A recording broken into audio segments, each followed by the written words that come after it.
So in conclusion, Doom 3 is still great. Give it a play if you'd like. I mean, nothing else that came out in 2004 could beat this title, am I right? Right? Yeah, that's right. Half-Life 2 came out the same year as Doom 3. What a year it was for the single-player FPS. Hey everybody, Phil here, and welcome back to number 2 of my Road to Half-Life Alyx Retrospective series. And as you guessed it, we're taking a look at Valve's second entry in the series, Half-Life 2. Let's get started. Rise and shine, Mr. Freeman. Rise and shine. Back in 2004, graphics made a huge jump with higher res textures, massive polygon counts, and real-time lighting and shadow effects. It was a sight to behold, and the PC realm was the only place you could find it.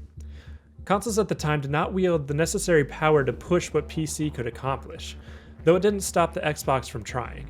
Much like Doom 3's port, it isn't the same experience as its PC counterpart. And no one did it better than Valve with its newly built Source engine.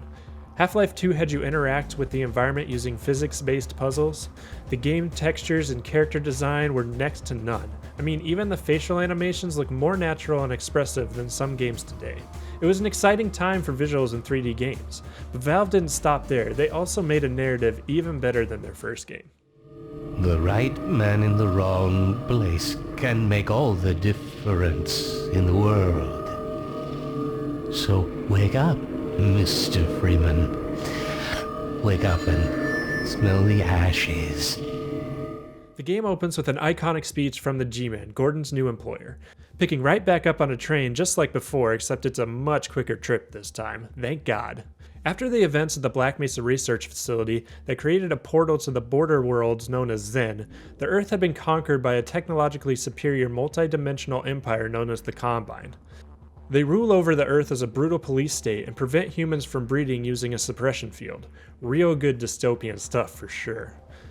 G-Man drops Gordon on a train headed to City 17, the site where the Combine's citadel resides.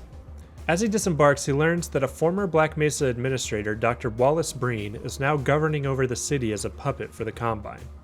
He eludes the Combine forces with the help of Barney Calhoun, a former Black Mesa security guard. You know, that guy that owes you a beer? Catch me later, I'll buy you a beer. Catch me later, I'll buy you a beer. About that beer I owed you. He's posing as an undercover Combine police officer and tells Gordon to seek out Dr. Kleiner, a former Black Mesa scientist. On his way, Gordon nearly gets captured again, but is saved by Alex Vance, the daughter of another former Black Mesa scientist named Dr. Eli Vance. They are part of a resistance group seeking to bring down the Combine and need Gordon's help to accomplish their goal. Dr. Kleiner tries to teleport Alex and Gordon to Black Mesa East, the hideout where the resistance resides. Alex makes it, but interference from a head crab sends Gordon just outside the building he is being teleported from. He must make his way to Black Mesa East on foot, but not without his signature crowbar. Making his way through the city's canal system, he is eventually given an airboat to expedite his fight to the hideout. Once there, he is reintroduced with Eli and Alex, as well as a resistance scientist by the name of Dr. Judith Mossman. During his brief stay, Alex introduces him to her mechanical pet named Dog, and gives him the game's signature weapon known as the gravity gun. I friggin' love this thing.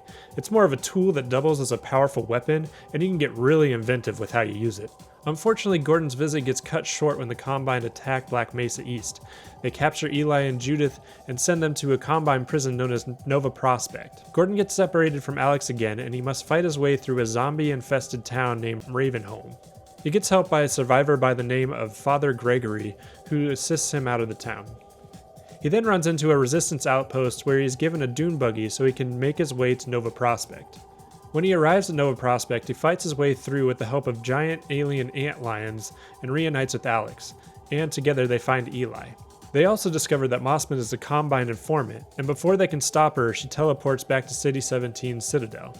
Gordon and Alex use the teleporter to escape Nova Prospect, but it explodes as they use it.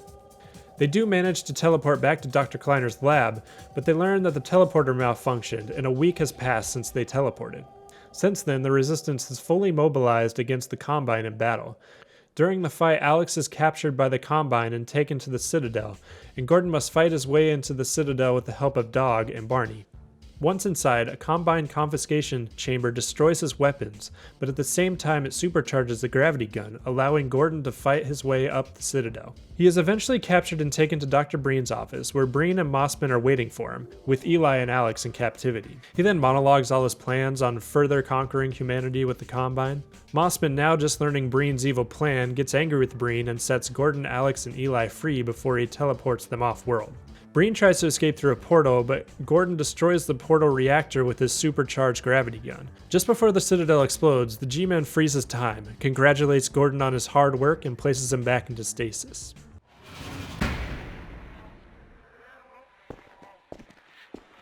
Half-Life 2 was a big jump, not only with its visuals and controls, but in storytelling as well. They went out of their way to develop relatable characters that are more memorable.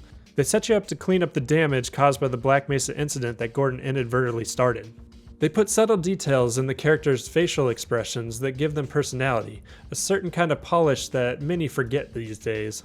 You can interact with the environment in surprising ways, and it only gets better with experimentation. The pacing of the story and the action sequences keep you on the edge of your seat from start to finish because you are always moving. All these things fall into place perfectly, making it one of the best games of all time, and one that survives the test of time. That said, there are a few things that make the game feel a bit uncomfortable at times.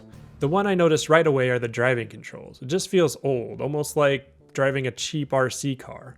It just doesn't feel good. The audio effects are somewhat awkward at times. Big explosions don't have much boom behind them, and some of the guns just don't have the sense of weight or impact.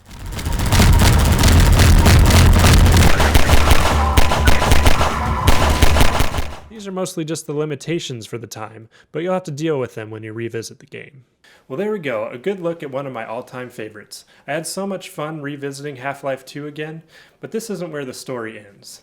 Next time we'll be taking a look at the 2 episodic expansions Valve released after this. So until then, everybody, keep your crowbars at the ready. Thank you for watching, and I will see you in the next one. Goodbye!